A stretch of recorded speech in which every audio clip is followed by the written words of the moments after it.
সিজারে বাচ্চা হলে নাকি সন্তান পালনের পূর্ণ সওয়াব পাওয়া যায় না, জান্নাত পাওয়া যায় না, এই কথা কতটুকু সত্য? নিজের ছোট বাচ্চাদের মারধর করলে কি গুনাহ হবে? কেউ আগে কখনো খারাপ কাজ করেছেন, এখন সেগুলো ছেড়ে দিলে কি জান্নাতে পাবে? মহিলারা কি কবরস্থানে যেতে পারবেন এবং কবর জিয়ারত করতে পারবেন? জান্নাতে আমার ওয়াইফকে কি আমি পাবো?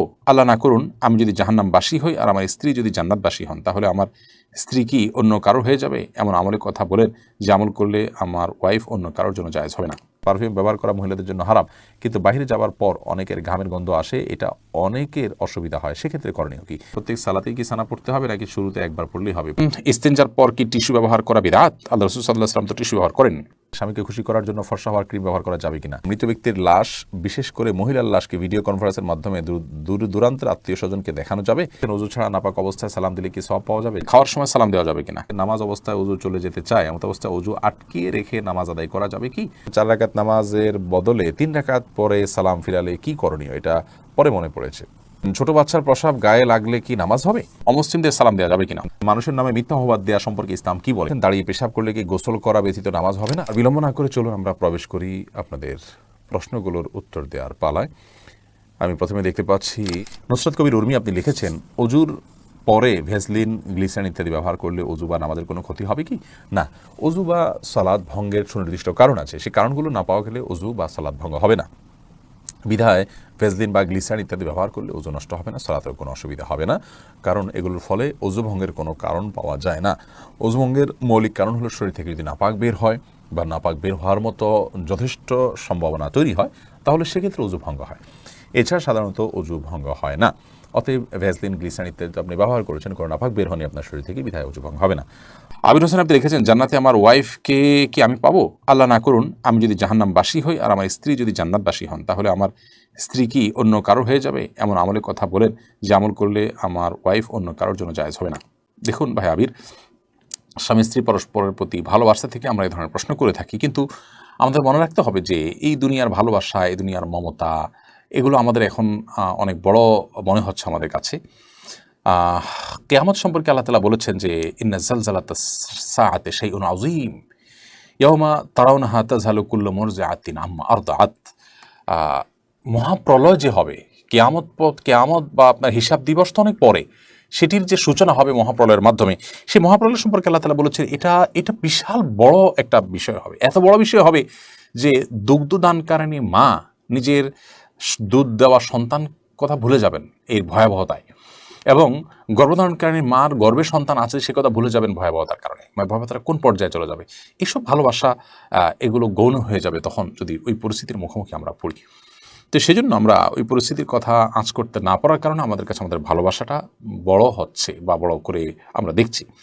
এই কথা বলার উদ্দেশ্য হলো যে আমরা যারা চিন্তা করছি যে একসাথে থাকার ব্যবস্থা হোক, সেটা আমরা করি, তো এর চাইতে বেশি আমাদের চিন্তা করা উচিত যেন আমি জাহান্নামে না যাই। আমার আল্লাহ না করুক জাহান্নামের ফয়সালা যদি হয়, তাহলে সেক্ষেত্রে একসাথে থাকা না থাকা এগুলো আমার মাথায় আসবে না, এগুলোর চেয়ে অনেক বড় বিষয় ঘটে যাবে।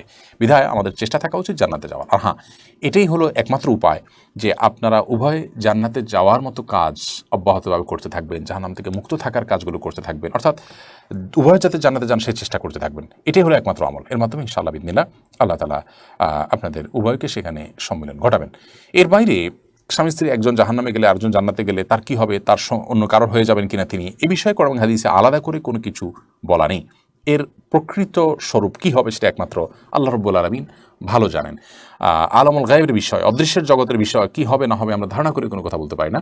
তবে আল্লাহ রাব্বুল আলামিন যা ফয়সালা করবেন সেটাই হবে, এবং আমি যদি আল্লাহকে সন্তুষ্ট করে দুনিয়া থেকে যেতে চাই তো আমার চাওয়ার বাইরে কিছু হবে না ইনশাআল্লাহ তাআলা। ছোট বাচ্চার প্রসাব গায়ে লাগলে কি নামাজ হবে?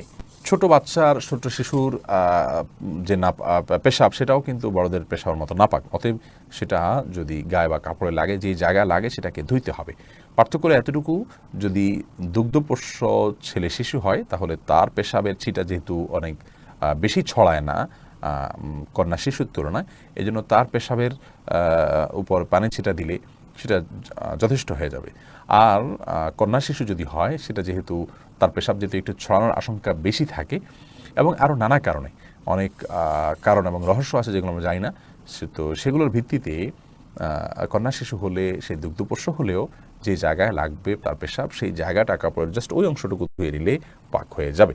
খোলাসা কথা হলো যে ছোট বাচ্চাদের পেশাব যদি কাপড়ে লাগে কিংবা শরীরে লাগে সেটা নাপাক হবে, সেটাকে পাক করার চেষ্টা করতে হবে বড়দের পেশাব থেকে যেভাবে পাক করার চেষ্টা করা হয়। তবে হ্যাঁ, দুগ্ধপোষ্য যে দুধের উপরেই টিকে থাকে এরকম ছোট ছেলে শিশু হলে সেক্ষেত্রে পাকের পদ্ধতির ক্ষেত্রে কিছুটা শিথিলতা আছে, পানির ছিটা দিলে পাক হবে। তবে সেক্ষেত্রে ধুয়ে ফেলাটাই হলো সংশয় মুক্ত। বিশেষ করে আপনার অনেক সময় খুঁতখুঁতির স্বভাব থাকে অনেকের মধ্যে সন্দেহ থাকে, মনের প্রশান্তির জন্য পুরোটা ধুয়ে ফেললে সেটা অবশ্যই উত্তম এবং ভালো, কারণ পেশাব থেকে পরিচ্ছন্ন থাকা নির্দেশনা হাদিসে রয়েছে। সুলতানা রাজিয়া আপনি লিখেছেন, মহিলারা কি কবরস্থানে যেতে পারবেন এবং কবর জিয়ারত করতে পারবেন? মহিলারা কবরস্থানে যেতে পারবেন কি পারবেন না এ বিষয়ে ফোকাহে কেরামের মধ্যে একাধিক মত রয়েছে। অনেক ফোকাহে কেরাম তথা জমহুর, বেশিরভাগ ফোকাহে কেরামের মতে মেয়েরা কবরস্থানে যাবেন না, শুধু পুরুষরা কবরস্থানে যাবেন। জমহুর ফোকাহে কেরামের দলিল হলো নবী করিম সাল্লাল্লাহু আলাইহি সাল্লামের সে হাদিস, যে হাদিসে বর্ণিত হয়েছে যে আন্না রাসূলুল্লাহ সাল্লাল্লাহু আলাইহি সাল্লাম লানা যাওয়ারাতুল কুবুর, ওই সমস্ত মেয়েদের প্রতি আল্লাহ তাআলা লানত বর্ষিত হয়, তারা কবর জিয়ারত করতেই থাকে। তিরমিজিতে হাদিসটি বর্ণিত হয়েছে। তো এই হাদিসের আলোকে মহিলাদেরকে কবর জিয়ারত করাটা ব্যাপারে জমহুর বা সংখ্যাগরিষ্ঠ ফোকাহে কেরাম নিরুৎসাহিত করেছেন এবং মাকরুহ বলেছেন। এর আরও নানা কারণ তারা উল্লেখ করে থাকেন, যে তারা অনেক বেশি আবেগপ্রবণ হয়ে থাকেন, সেখানে ভেঙে পড়বেন এবং তুলনামূলকভাবে পুরুষদের চাইতে আবেগপ্রবণ হওয়ার কারণে সেখানে অনভিপ্রেত কোনো পরিস্থিতির তৈরি হতে পারে। তাছাড়া কবরস্থানে গ্যাদারিং থাকে পুরুষদের অনেক বেশি, সেখানে তারা গেলে তাদের প্রাইভেসি লঙ্ঘন হতে পারে। এই জাতীয় আরও অনেক কারণের ভিত্তিতে মহিলাদের কবর জিয়ারতের ব্যাপারে জমহুর বা সংখ্যাগরিষ্ঠ উলামারা নিরুৎসাহিত করেন। ফোকাহে আহনাফ এর বিশুদ্ধ মত অনুযায়ী, ফতোয়া অনুযায়ী মেয়েরা কবর জিয়ারত করতে পারবে। পুরুষদের জন্য কবর জিয়ারত করা মুস্তাহাব, মেয়েদের জন্য কবর জিয়ারত করাটাকেও তারা মুস্তাহাব বলেন। এবং যে হাদিসে কবর জিয়ারতকারী নারীদের প্রতি লানত এবং অভিশাপের কথা বর্ণিত আছে, তার জবাবে তারা বলেন যে সেখানে আসলে হাদিসের ভাষ্যটা হলো জাওয়ারাতুল কুবুর, অর্থাৎ যারা কবরস্থান জিয়ারত করতেই থাকে, ওখানে পড়ে থাকে অনেক বেশি, তাদের প্রতি এই ভৎসনা এসেছে। কিন্তু মাঝে মধ্যে কবর জিয়ারতকারী যারা, তাদের জন্য এটি প্রযোজ্য নয়। অতএব কোনো নারী যদি নিজেকে নিয়ন্ত্রণ করতে পারেন, সেখানে গিয়ে তিনি ভেঙে পড়বেন না, কোনো অনভিপ্রেত পরিবেশ তৈরি হবে না, এরকমটি তিনি নিশ্চিত করতে পারেন, নিজের প্রতি আস্থা থাকে, তাহলে সেক্ষেত্রে তিনি সেটি করতে পারেন এবং কবর জিয়ারত করাতে অসুবিধা হবে না ইনশাআল্লাহ বিইذনিল্লাহ। এরপর আশিক রহমান আপনি লিখেছেন, মৃত ব্যক্তির লাশ, বিশেষ করে মহিলার লাশকে ভিডিও কনফারেন্সের মাধ্যমে দূর দূরান্তের আত্মীয় স্বজনকে দেখানো যাবে? মৃত ব্যক্তির লাশ যদি নিজের কোনো আত্মীয় স্বজনকে দেখান দূরের, আর মৃত ব্যক্তি মহিলা হয়, যাকে দেখাচ্ছেন তিনি যদি তার মাহারাম হয়, তাহলে দেখালে গুনাহ হবে না। তবে সেটাকে ভিডিও করে রাখা, ছবি তুলে রাখা অবশ্যই অনুচিত কাজ, কারণ মৃত্যুর পর মানুষের আকৃতিতে অনেক সময় পরিবর্তন হয়, কিছুটা বিকৃতি ঘটে থাকে।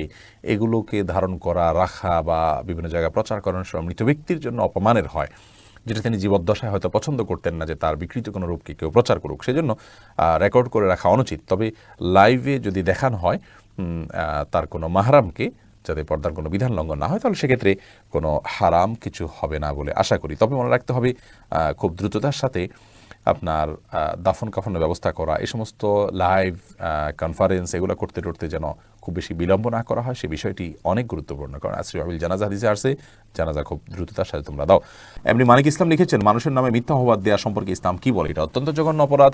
বিশেষ করে চারিত্রিক বিষয়ে যদি মিথ্যা অপবাদ দেওয়া হয়, তাহলে তো তার জন্য বেত্রাঘাতের শাস্তি পর্যন্ত ইসলাম রেখেছে। বিধায় কারোর নামে মিথ্যা অপবাদ দেওয়া এটা অত্যন্ত জঘন্য বিষয়, এবং বান্দার হকের ভিতরে অত্যন্ত বড় ধরনের একটি হক, যে মানুষ সম্পর্কে মিথ্যা অপবাদ না দেয়া।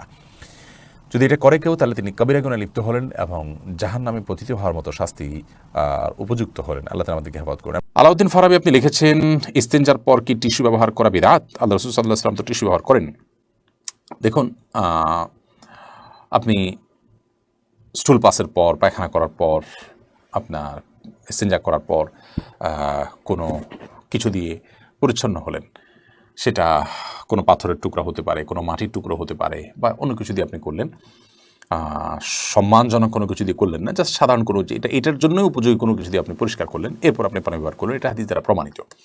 অতএব সেটা আপনার ঢিলাই হইতে হবে, অর্থাৎ মাটির চাকাই হতে হবে, কিংবা পাথরের কুচি টুকরাই হতে হবে, এটা বাধ্যতামূলক না।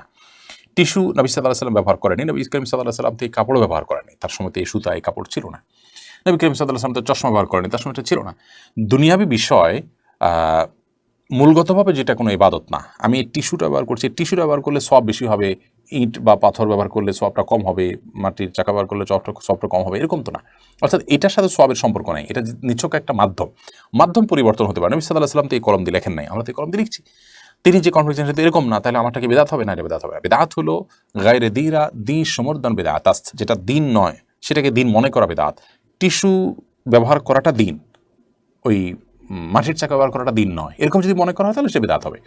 আমি টিস্যু একটা মাধ্যম হিসেবে ব্যবহার করছি, অন্য কোনো মাধ্যম থাকলে অন্য কোনটা দিয়ে করতে পারতাম, এটা ইবাদত হিসেবে করছি না। পরিচ্ছন্ন করাটা উদ্দেশ্য, কি দিয়ে করছি এটা উদ্দেশ্য না, তাহলে সেক্ষেত্রে সেটা বিদআত হয় না, বিধায় এটা বিদআতে পরিগণিত হবে না। লুনা পারভিন ঝর্ণা আপনি লিখেছেন, অমুসলিমদের সালাম দেওয়া যাবে কিনা? অমুসলিমদের সাথে সামাজিক সৌহার্দ্যমূলক সম্পর্ক বজায় রাখার চেষ্টা করতে হবে এবং সেজন্য তাদেরকে অভিবাদন দিবেন, অভিবাদন গ্রহণ করবেন, সে ঠিক আছে। কিন্তু সালাম দেওয়ার যে ব্যাপারটা আছে সেটা হলো যে অমুসলিমদেরকে অমুসলিমরা যদি আপনাকে সালাম দেন তাহলে সেটা আপনি ওয়ালাইকুম বলে জবাব দিবেন। আর আগ বেড়ে তাদেরকে আপনি যত রকমের অভিবাদন আছে, সামাজিক অভিবাদন, গুড মর্নিং, গুড ইভিনিং ইত্যাদি ইত্যাদি, স্বাগতম, অন্যান্য যা যা আছে প্রচলিত সেগুলো আপনি তাদেরকে বলবেন। কিন্তু সালাম যেটা আল্লাহ তাআলার গুণবাচক নাম, সেটা তাদেরকে নিবেদন করবেন না, কারণ তারা আল্লাহতে বিশ্বাস রাখেন না। তাছাড়া আপনি সালামের মাধ্যমে যে আল্লাহ তাআলার কাছে শান্তি কামনা করছেন, সে আল্লাহ তো তিনি নিজে বিশ্বাসই করেন না, তিনি যা বিশ্বাস করেন না সেটা তার উপরে আরোপ করে দেওয়া, এটা কখনো ন্যায্যতা হতে পারে না। সেজন্য সালাম আকবরি নয়, বরং তারা যদি সালাম দেন তাহলে আপনি ওয়ালাইকুম বলে জবাব দিবেন। আর এছাড়া সামাজিক সৌহার্দ্যপূর্ণ যে কোনো অভিবাদন, সাধারণ অভিবাদনগুলো তাদের সাথে বিনিময় করা যেতে পারে। এরপরে মোহাম্মদ আরাদ আবদুল্লাহ আপনি জানতে চেয়েছেন, দাঁড়িয়ে পেশাব করলে কি গোসল করা ব্যতীত নামাজ হবে না? না, দাঁড়িয়ে পেশাব করলে যে গোসল করতে হবে এমনটি বাধ্যতামূলক নয়, বরং দাঁড়িয়ে পেশাব করার পরও আপনি গোসল ছাড়া নামাজ আদায় করতে পারেন। দাঁড়িয়ে পেশাব করতে গেলে যদি আপনার শরীরে কোথাও ছিটে ফোঁটা লাগে বা পেশাব লেগে যায়, সেই জায়গাটা আপনি ধুয়ে ফেলবেন, ধুয়ে আপনি সালাত আদায় করতে পারবেন। আর দাঁড়িয়ে পেশাব করাটা অনুচিত, অনুত্তম, ভালো নয়, মাকরুহ কাজ। নবী করিম সাল্লাল্লাহু আলাইহি ওয়াসাল্লাম সচরাচর দাঁড়িয়ে পেশাব করতেন না। এরপরে আরফাতুন নাহার মুন্নি আপনি লিখেছেন, বংশের কেউ যদি সুসাইড করে মারা যায় তার জন্য পরিবারের এবং বংশের অনেকে জাহান্নামে যাবে, কথাটা কি সত্য? আর যারা সুইসাইড করবে তারা কি কখনো জান্নাতে যেতে পারবে না? অবশ্যই পারবে, যদি আল্লাহ তাআলা তাদেরকে মাফ করেন। তবে সুইসাইড করাটা গুনাহ, কবিরা গুনাহ, অপরাধ কর্ম করতে করতে মারা গেলেন, এই বিষয়টি অত্যন্ত জঘন্য এবং গর্হিত। আল্লাহ তাআলা তাকে মাফ করতে পারেন। আর কেউ সুইসাইড করে মারা গেলে তার পরিবারে কেউ জান্নাতে যাবে না, সবাই জাহান্নামে যাবে, এটি একেবারেই অনর্থক কথা। কারণ আল্লাহ তাআলা কোরআনে বলেছেন, ওয়া আল্লা তাজিরু ওয়াজিরাতুন ভিজরা উখরা, একজনের পাপের বোঝা অন্যজন কখনো বহন করবে না, আল্লাহ তাআলা এটি কাউকে চাপিয়ে দেন না, বিধায় এই কথা সত্য নয়। ওমর ফারুক আপনি লিখেছেন, অজু নষ্ট হয়ে গেলে আবার অজু করে মোজার উপর মাসা করলে কি হবে? অজু যদি নষ্ট হয়ে যায়, নতুন করে অজু করেছেন, পরিপূর্ণ অজু করেছেন, সে অজুতে পাও ধুয়েছেন, এরপরে আপনি যদি মোজা পরেন, সে মোজার উপরে আপনার বাসাবাড়ি থাকলে 24 ঘন্টা পর্যন্ত যতবার অজু করবেন, আর মোজা না খুলে পাও ধোয়ার পরিবর্তে মোজার উপরে এভাবে ভেজা হাত টেনে দিয়ে মাসা করলে চলবে। শর্ত হলো মোজা চামড়ার হতে হবে, অথবা এমন কাপড়ের মোজা হতে হবে যেটা অত্যন্ত শক্ত, অত্যন্ত মজবুত। এমন না হয় যে মাসা করলেন আর ভেতরে ভিজে গেল, কিংবা মোজা পরলেন তো আপনার চামড়া দেখা গেল এত পাতলা বা খুব বেশি ঠুনকো। বরং খুব মজবুত ধরনের কাপড়ের মোজা যদি হয়, যেটা পরে দীর্ঘ পথ হেঁটে যাওয়া যায়, এরকম মোজার উপরে মাসা করা জায়েজ হবে। এস এ হাবিব আপনার প্রশ্নটি আপনি লিখেছেন, নিজের ছেলেকে আব্বু এবং মেয়েকে আম্মু সম্বোধন করে ডাকা যাবে কিনা? স্নেহের জায়গা থেকে বা মমতা করে তাদেরকে আব্বু বা আম্মু ডাকতে কোনো অসুবিধা নেই। এটা রূপকর্থে আব্বু আম্মু ডাকা হয়। আব্বু আম্মু ডাকার মানে এই না যে আমার কাগজে কলমে জন্মদাতা পিতা বা মাতা হিসেবে তাদেরকে ঘোষণা দিলাম, এরকম তো আর কেউ করে না। অতএব স্নেহের বশে তাদেরকে আব্বু কিংবা আম্মু ডাকাতে কোনো সমস্যা নেই। সুমন আহমেদ আপনি লিখেছেন, 4 রাকাত নামাজের বদলে 3 রাকাত পরে সালাম ফিরালে কি করণীয়? এটা পরে মনে পড়েছে। ফরজ নামাজ যদি 4 রাকাত যায়, 3 রাকাত সালাম ফিরে ফেলেন, তৎক্ষণাৎ মনে পড়লে তো আরেক রাকাত পড়ে শেষে তাসবিহ নামাজ হয়ে যাবে। কিন্তু আপনি উঠে চলে গেছেন, অন্য কাজ করছেন, তারপরে মনে পড়েছে, তাহলে আবার আপনাকে সে সালাত আদায় করতে হবে। এরপরে আব্দুল মা এই আইডি থেকে আপনি লিখেছেন, মাথার চুল কি কালার করা সম্পর্কে ইসলামের শরীয়ত কি বলে? মাথার চুল কালার করতে পারেন, বিশেষ করে সাদা যখন হয়ে যায় তখন নবী করিম সাল্লাল্লাহু আলাইহি ওয়াসাল্লাম এর হাদিস অনুযায়ী এটাকে কালার করাটাই হলো উচিত এবং সুন্নাহ। তিনি বলেছেন, ইহুদিরা সাদা চুল রাখে, তোমরা এটাকে কালার করবে, ওয়াজান্নিবু সাওয়াদ, তবে তোমরা কালো কালার থেকে বিরত থাকবে। অতএব মেহেদি বা এই জাতীয় কোনো ন্যাচারাল কোনো কিছু যদি আপনি কালার করতে পারেন, সেটা সুন্নাহ। নাইমা সুলতানা আপনি লিখেছেন অজু করার পর সাবান ব্যবহার করলে অজু হয় কিনা? অজু হবে, কোনো অসুবিধা নেই। সাবানের ব্যবহার করলে অজু ভঙ্গের কোনো কারণ হয় না। শেখ আফরোজা নিজম আপনি লিখেছেন কেউ আগে কখনো খারাপ কাজ করেছেন, এখন সেগুলো ছেড়ে দিলে কি জান্নাতে পাবে? অবশ্যই সেগুলো ছেড়ে দিয়ে সেগুলোর জন্য যদি আল্লাহর কাছে মাপ চান, তওবা করেন, ইনশাআল্লাহ বিদিনিল্লাহ আপনি তার মধ্যে দিয়ে তিনি জান্নাতে যেতে পারেন। হারুন রশিদ লিখেছেন বিবাহের পূর্বে উভয়ের সম্মতিতে শারীরিক সম্পর্কের বিধান কি? বিবাহের পূর্বে যদি উভয়ের সম্মতিতে শারীরিক সম্পর্ক করেন তবুও সেটি হারাম হবে, গুনাহ হবে। বিবাহের কথা পাকাপাকি হোক অথবা বিবাহের ওয়াদা একে অন্য থেকে হোক কিংবা না হোক, সর্বাবস্থায় বিবাহ বহির্ভূত শারীরিক সম্পর্ককে বা সব ধরনের নারী পুরুষের বেগার নারী পুরুষের সম্পর্ককে ইসলাম পরিপূর্ণ হারাম করেছে। এটি জেনা, এবং এই জেনা জাহান্নামে পতিত হওয়ার মতো একটি শাস্তি, কবিরা গুনাহ একটি শাস্তি। মেরাজের নবী করিম সাল্লাল্লাহু আলাইহি ওয়াসাল্লাম যে অপরাধগুলোর শাস্তি দেখানো হয়েছে সেরকম একটি অপরাধ হলো জেনা। বিধায় আল্লাহ তাআলা আমাদেরকে মাফ করুক, বৈবাহিক সম্পর্ক ছাড়া এটি জায়েজ নয়, হারাম। শাহিন আলম লিখেছেন পারফিউম ব্যবহার করা বৈধ হবে কি? পারফিউম ব্যবহার করা বৈধ। পারফিউমে যে অ্যালকোহল আছে সেই অ্যালকোহলের কারণে অনেক ওলামা কেরাম নাজায়েজ বলেন, তবে অ্যালকোহল ছাড়া অনেক পারফিউম আছে সেগুলো তো অবশ্যই জায়েজ হবে। আর অ্যালকোহল থাকলেও নাজায়েজ হবে যে সেটি নিশ্চিত নয়, অনেকের মতে নাজায়েজ হবে, অনেকের মতে জায়েজ হবে, কারণ অ্যালকোহল পান করা হারাম হলেও সেটি কাপড় চোপড় লাগলে যে নাপাক হয়ে যাবে ব্যাপারটি সেরকম নয়। এটা নিয়ে যথেষ্ট মতপার্থক্য আছে। সবচেয়ে ভালো হয় অ্যালকোহল ছাড়া অনেক পারফিউম বাইরে রয়েছে সেগুলো ব্যবহার করা, কিংবা আপনার আতর ব্যবহার করা। আমি ব্যক্তিগতভাবে অ্যালকোহল সহ পারফিউম ব্যবহার করাটাকে জায়েজ মনে করি। অ্যাঞ্জেল রুমি আপনি লিখেছেন চোখে কাজল বা আইলাইনার ব্যবহার করে নামাজ পড়লে নামাজ হবে কিনা? নামাজ হয়ে যাবে। এমনি সাকিব মাতব্বর লিখেছেন নামাজ অবস্থায় অজু চলে যেতে চায়, এমন অবস্থায় অজু আটকিয়ে রেখে নামাজ আদায় করা যাবে কি? অবশ্যই আটকিয়ে রেখে আদায় করা যাবে, তবে স্বাভাবিক অবস্থায় অজু আটকিয়ে রেখে তারপরে ওই অজু দিয়ে নামাজ পড়া উচিত নয়। তবে নামাজের মধ্যে যদি আপনার অজু ভাঙার বা পেশাব পায়খানার বেগ হয়, তাহলে সে বা বায়ু নির্গত হওয়ার বেগ হয়, তাহলে সেটাকে আটকিয়ে রেখে সালাত কমপ্লিট করা যেতে পারে, যেহেতু সালাত কমপ্লিট করা আল্লাহর কর্তৃক নির্দেশিত। লাতুল্লাহ আমার আল্লাহ বলেছেন। বাশিরা খাতুন লিখেছেন প্রত্যেক সালাতেই কি সানা পড়তে হবে নাকি শুরুতে একবার পড়লেই হবে? প্রত্যেক রাকাতে নয়, প্রত্যেক সালাতের শুরুতে প্রথম রাকাতে আপনি সানা পড়বেন। দোয়া ইস্তেফতাহ বলা হয় এটাকে, সালাত শুরুর দোয়া। আয়েশা আক্তার দোলান আপনি লিখেছেন পারফিউম ব্যবহার করা মহিলাদের জন্য হারাম, কিন্তু বাইরে যাওয়ার পর অনেকের ঘামের গন্ধ আসে, এটা অনেকের অসুবিধা হয়, সেক্ষেত্রে করণীয় কি? তাহলে সেক্ষেত্রে ঘামের গন্ধ যাতে না আসে সেই পরিমাণ হালকা, যেটা দূরের অন্য কোনো মানুষের নাক পর্যন্ত যায় না, জাস্ট দুর্গন্ধ দূর করতে পারে, এইটুকু আপনি ব্যবহার করবেন। পপি ইসলাম আপনি লিখেছেন সিজারে বাচ্চা হলে নাকি সন্তান পালনের পূর্ণ সওয়াব পাওয়া যায় না, জান্নাত পাওয়া যায় না, এই কথা কতটুকু সত্য? না, এরকম কোনো কথা হাদিসে বলা হয় না যে সিজার হলে হবে না অন্যটা হলে হবে, এরকম কোনো পার্থক্য হাদিসে করেনি, আমরা কিভাবে সেটা করব? দিলেরিয়া আরিফ আপনি লিখেছেন স্বামী যদি স্ত্রীকে লক্ষ্মী বলে ডাকে এতে কি গুনাহ হবে? না, এতে গুনাহ হবে না। তবে লক্ষ্মী এটা হিন্দুদের দেবতার নাম হওয়ার কারণে এইভাবে এটাতে না রেখে এটা বোঝায় এরকম অন্য কোনো কিছুতে ডাকা ভালো। তাছাড়া কারোর প্রতি ভালো লক্ষণ আছে এসব গুলোর ভিত্তিতে অনেক সময় লক্ষ্মী বলা হয়। তো এই সমস্ত দৃষ্টিকোণ থেকে লক্ষ্মী বলা জায়েজ নয়। এমনিতেই আপনার আদর করে কেউ লক্ষ্মী বলে ফেললো, ওই রকম কোনো দৃষ্টিভঙ্গি তার নাই বা মাথায়ও তার সেটি নাই, তাহলে সেক্ষেত্রে তিনি গুনাহগার হবেন, ব্যাপারটি সেরকম নয়। তবে যে শব্দের ব্যবহার ভিন্ন ধর্মী মানুষরা বিভিন্ন বিশ্বাস থেকে করে থাকে, সেটার বিকল্প শব্দ থাকলে আমরা সেটি ব্যবহার করা অবশ্যই ভালো। ইসরাজান আপনি লিখেছেন স্বামীকে খুশি করার জন্য ফর্সা হওয়ার ক্রিম ব্যবহার করা যাবে কিনা? ফর্সা হওয়ার ক্রিম সম্পর্কে আগে আমরা বলেছি, এটা থেকে আদতেই কি পরিপূর্ণ মানুষের রং চেঞ্জ হয়ে যায় কিনা?